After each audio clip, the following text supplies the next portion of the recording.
Yo tout le monde, je vous retrouve aujourd'hui pour le 11e Vlogmas. Et j'ai très hâte. J'ai récupéré une vingtaine de questions auxquelles répondre. Et ça va être plus sur le côté auteur.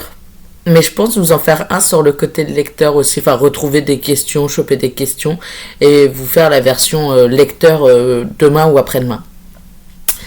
J'ai réalisé hier en revoyant ma vidéo, etc., que vous devez vous demander pourquoi je porte une casquette. Mais en fait, vous voyez pas, parce que ma fenêtre est là et que si je vous mets devant, vous ne me voyez plus en fait. Mais il fait beau en ce moment. Et du coup, j'ai remis ma casquette. Enfin bref, on est le 11 décembre et il fait beau en Normandie, quoi. Compliqué cette histoire, très compliqué. J'ai mon téléphone puisque j'ai les questions dessus et on va commencer tout de suite. La première question, c'est comment as-tu commencé à écrire et te souviens-tu de ton tout premier texte? J'ai commencé à écrire quand j'avais, je sais pas, 10-12 ans je pense et... Comment j'ai commencé? Sans doute parce que je lisais déjà beaucoup à l'époque et que j'avais envie de créer mon propre univers, j'avais envie d'écrire quelque chose comme les histoires que je lisais en fait, en beaucoup moins bien, hein, on va pas se mentir, j'avais 10-12 ans, on va pas s'emballer. Et ma première histoire... Je crois qu'il y avait une histoire de chevalier dedans. C'est tout ce que je me souviens. Des chevaliers et le Moyen-Âge. Je peux pas vous en dire plus. 2. Pourquoi écris-tu toujours qu'est-ce qui t'y pousse encore... Non, pourquoi écris-tu aujourd'hui, pardon? Qu'est-ce qui t'y pousse encore et toujours? Je dirais le sentiment de liberté que je ressens quand j'écris. Et le côté émotion aussi. Quand j'écris, je ressens beaucoup d'émotions et j'ai envie de partager ces émotions. Et d'ailleurs, c'est pour ça que je suis auto-édité, que je publie mes romans. C'est pour faire vivre des émotions à mes lecteurs. Et je pense que ouais, il y a ce besoin de liberté et il y a ce besoin de... quand j'écris, c'est le seul moment où je réfléchis pas en fait. Je réfléchis pas à ce qui se passe autour, à ma vie, etc. Je réfléchis vraiment qu'au roman. Et du coup, bah, tout simplement, c'est le meilleur moment. Genre, je réfléchis pas. J'ai pas le temps d'être nerveux, d'être anxieux ou quoi. Parce que je pense que au roman et que, bah, du coup, je déroule le roman et puis je me pose pas de questions, quoi. Donc il y a ce sentiment d'apaisement quand je lis qui est plutôt cool. 3. À quel moment de la journée es-tu le plus productif pour écrire? Je dirais quand même le soir ou la nuit. Alors en journée, je suis capable d'écrire beaucoup, mais le soir, je suis toujours plus productif. Alors allez comprendre pourquoi au moment où je suis fatiguée, je suis le plus productif, je sais pas. Sans doute parce que mon cerveau se retient encore moins qu'en journée. Mais ouais. Plutôt le soir. Après, le jour, je suis quand même très productif si j'ai envie. 4. Tu es plutôt... Je l'ai mal réécrite celle-là. Tu es plutôt architecte ou jardinier, et je suis totalement jardinier. Si j'organise un roman, si je fais un plan, il faut savoir que je suis pas du tout le plan. Voilà. J'ai déjà essayé, hein. Je suis archi pas le plan, je fais n'importe quoi, je change, je modifie, j'intervertis, c'est un enfer.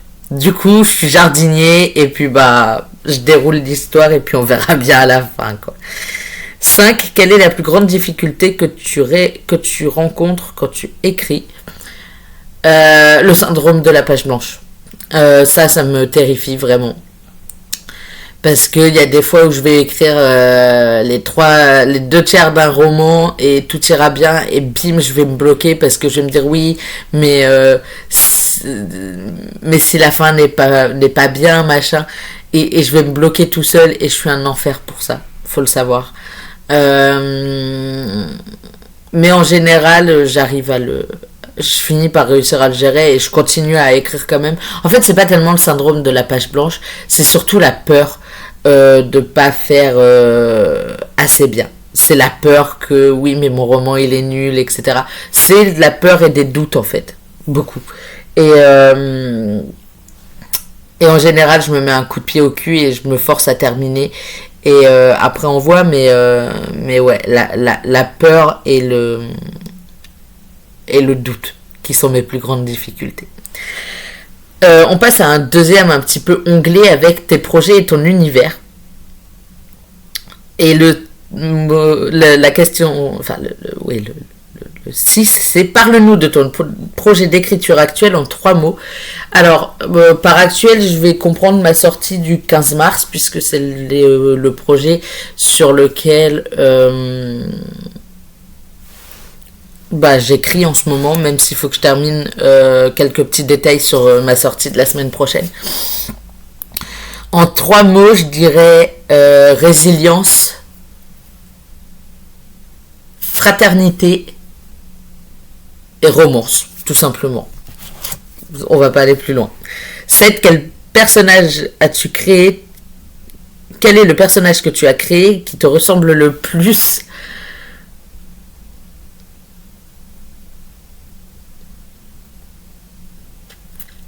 C'est dur à définir parce que j'ai eu le temps de réfléchir à cette question. Il y a des questions, je les ai renotées sans y réfléchir. Mais celle-là, j'ai pris le temps d'y réfléchir. Et je pourrais pas savoir parce que je pense qu'ils ont tous une petite partie de moi. Du moins, mes personnages principaux ont tous une petite partie de moi. Dans Rien qu'un été, Julia a des parents séparés depuis qu'elle est petite. Elle n'a pas vu son père depuis des années et elle a un beau-père incroyable. Enfin, sa mère s'est mariée à un homme incroyable. C'est typiquement moi. C'est mon cas. Dans Surveillance sous tension, Jacob, enfin Jake, son prénom c'est Jacob mais tout le monde l'appelle Jake en soi dans le roman, quasiment tout le temps en tout cas. Jake est un grand, enfin a quelques soucis dans le sens où il aime trop vite et j'avoue que c'est un peu mon cas aussi. Quand j'aime trop vite, je m'attache trop vite et je souffre très vite aussi, ce qui est le cas de Jake. Toujours dans Rien qu'un été d'ailleurs, Salomé, donc la deuxième prota principale, aime l'écriture et fait de l'équitation. Alors l'équitation j'en ai fait pendant des années et la lecture, pardon, je crois que j'ai dit écriture mais c'est lecture, et la lecture c'est quelque chose que j'affectionne particulièrement, et il y a une de mes sagas favorites qui est pas forcément hyper connue mais qui est citée dans Rien qu'un été parce que je trouve ces livres incroyables et que je les ai adorés et que j'ai les 2 premiers tomes quelque part dans mon appart dédicacés, et j'aimerais trop avoir les autres tomes dédicacés aussi, mais j'ai pas été vérifier s'ils étaient toujours en vente, mais vraiment ils sont incroyables. Après je pourrais faire la liste de tous mes personnages, mais au final ils ont tous plus ou moins quelque chose qui vient de moi, quelque chose qui me ressemble, ou alors ils font des trucs que je rêverais faire. Dans plusieurs de mes romans, les personnages ont leur permis moto. J'adorerais avoir mon permis moto. Salomé d'ailleurs, dans Rien qu'un été, la voiture qu'elle a, c'est typiquement le modèle de ma voiture, de ma première voiture, et de la même couleur, etc. Vraiment, Salomé, elle a un gros morceau de moi, c'est mon ancienne voiture, quoi. 8. Quel personnage t'a donné le plus de fil à retordre? Je vais rester concentré sur les personnages principaux. Euh, je dirais Enzo dans Urgence, le tome 1. Et ça va pas se faciliter, ça va pas devenir plus simple, puisque je sais la fin de Urgence slash Elite, puisque les deux sont reliés. Et ça va être terrible. Je vous avoue que ça va être un enfer. D'accord. À écrire pour moi, ça va être hyper dur. Et à lire pour vous, j'espère réussir à vous juste à vous embarquer et à ce que ce soit cohérent à vos yeux, etc. Mais Enzo, du coup, va être vraiment le personnage le plus dur à écrire pour moi.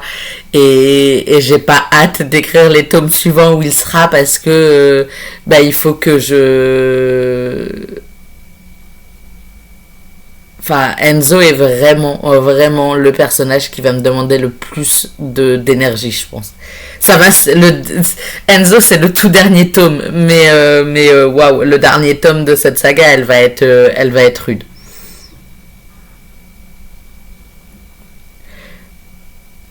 9. Quelle scène écrite ou à écrire t'effraie le plus?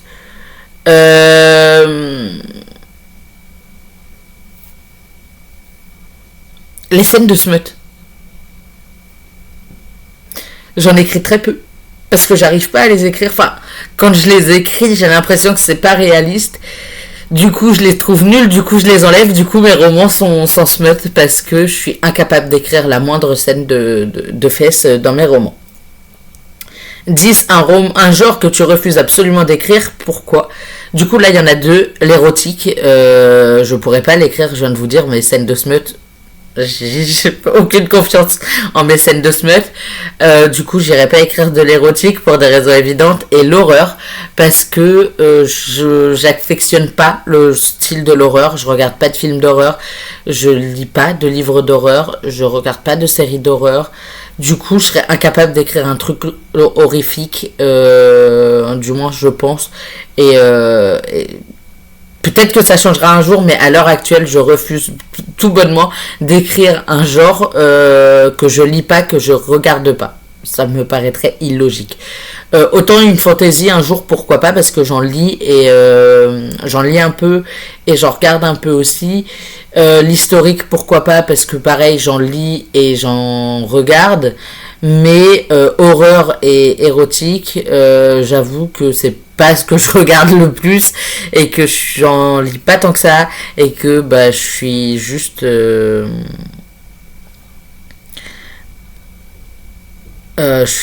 incapable d'en écrire en fait. Enfin, je me sens pas légitime à écrire quelque chose que je ne lis pas et que je ne regarde pas. Voilà.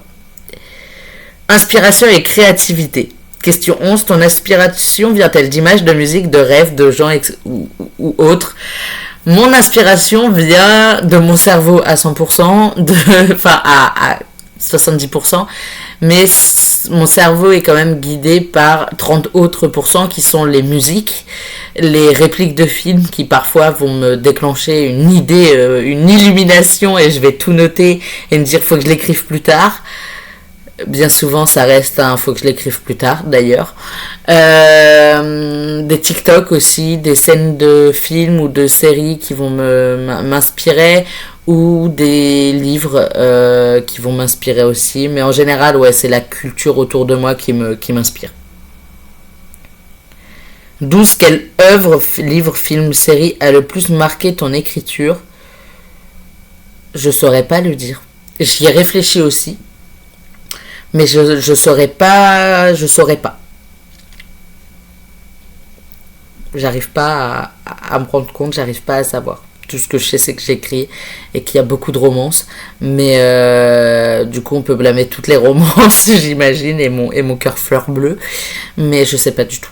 J'avoue que j'ai aucune idée de quelle œuvre a le plus marqué mon écriture. 13. As-tu un rituel bizarre ou particulier avant d'écrire? Alors, avant d'écrire, non. Mais il faut savoir que il est hors de question que j'écrive sans musique. Et de la musique anglaise, enfin, qui n'est pas francophone. Parce que si c'est francophone, si les paroles sont en français, c'est terminé. Je peux pas me concentrer sur mon écriture. C'est le seul trucs un peu bizarres que je fais. Parce que, en fait, il faut que je me mette dans ma bulle et qu'en général, ma bulle, c'est de la musique, quoi.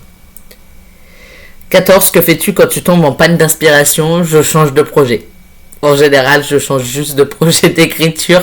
Je passe à un tout autre projet et puis bah on verra bien ensuite quoi.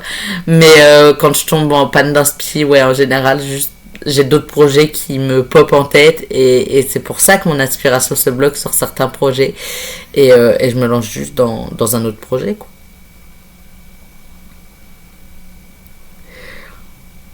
Une phrase que tu as écrite dont tu es particulièrement fier.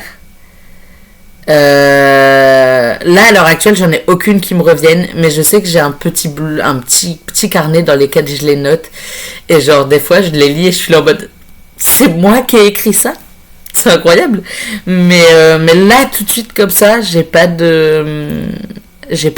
d'idée.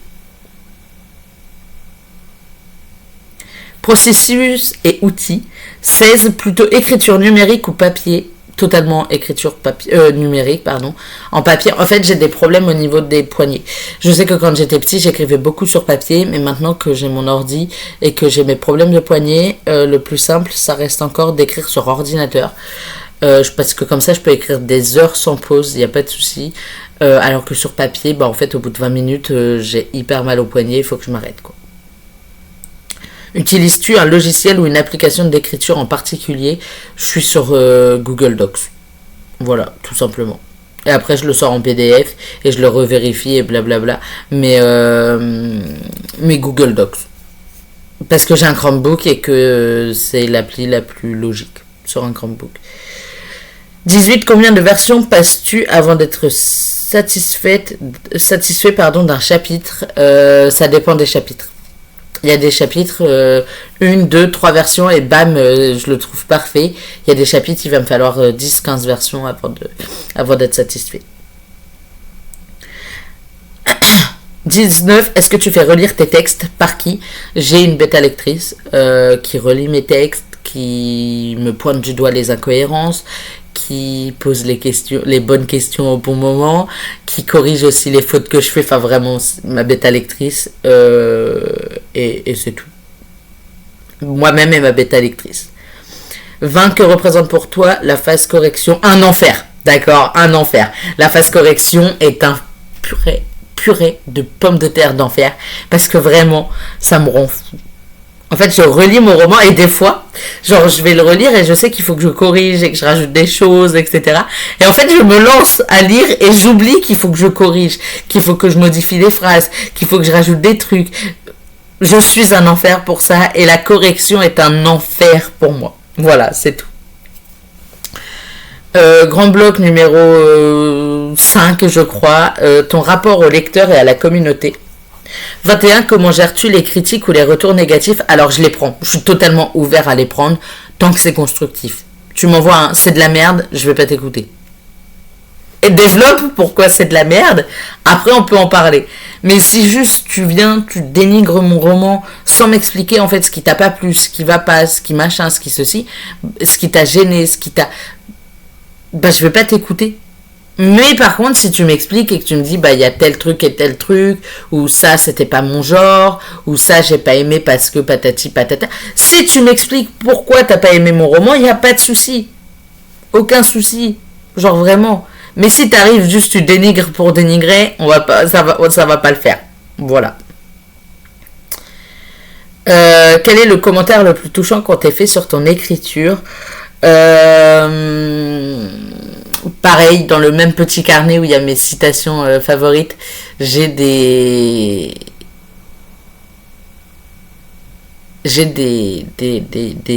retours de lecteurs que j'ai notés parce que c'était trop mignon, vraiment. Et genre vraiment, ils sont trop mimes des fois les lecteurs. Et mais là comme ça, je les ai pas. Là comme ça, je suis incapable de les dire. 23. Quelle idée reçue sur les auteurs tu voudrais briser? Là, j'avoue que j'ai pas trop d'idées. qui me viennent en tête. Je sais que j'en avais un et je l'avais noté dans le même petit carnet, mais je sais pas où est le petit carnet, donc je peux pas vous dire. Mais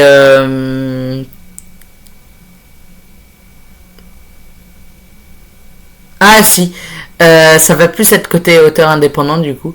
Ceux qui pensent que les auteurs indépendants ont juste pas le talent pour être publiés. Non, des fois on n'a juste pas envie d'être publié. Moi je sais que je suis très bien avec mon rôle d'indépendant, avec mon auto-édition et j'ai pas envie d'être publié. Peut-être que si un jour, mais là à l'heure actuelle, pour l'instant, c'est vraiment pas ma priorité d'être publié en maison d'édition. Mes romans font leur petit bout de chemin. J'ai pas tous les mois des ressources grâce à ça, mais il y a des mois où je vais me faire c'est pas énorme hein, mais 12 balles et je vais être très content en fait. J'ai pas besoin d'être publié et d'avoir masse de communication d'une maison d'édition pour m'en sortir, et je suis un petit auteur indépendant, un petit auteur auto-édité. Il y a des auteurs auto-édités qui sont des centaines ou d'euros par mois. Alors ça c'est je dis pas que c'est la plus grosse partie, mais il y en a qui tirent leur épingle du jeu, qui vont avoir 50 ou 60 euros dans le mois, et c'est déjà énorme, et on s'en sort très bien en fait. Il y en a, ils ont juste choisi l'auto-édition pour le côté liberté, et pour juste pouvoir changer de genre comme ils veulent, et juste pouvoir en fait profiter de leurs écrits et ne pas devoir... parce qu'en général, tu cèdes tes... Enfin, tu cèdes. Oui, si, tu cèdes un petit peu tes droits d'auteur. Alors, tu t'es rémunéré à côté pour... Mais en fait, tu cèdes ton roman à la maison d'édition pour une certaine durée. Et ben, c'est juste un enfer, parce qu'après, s'il y a un truc qui se passe mal, pour les récupérer, c'est compliqué. 24. Quelle est la question que te poses toujours et qui t'agace un peu?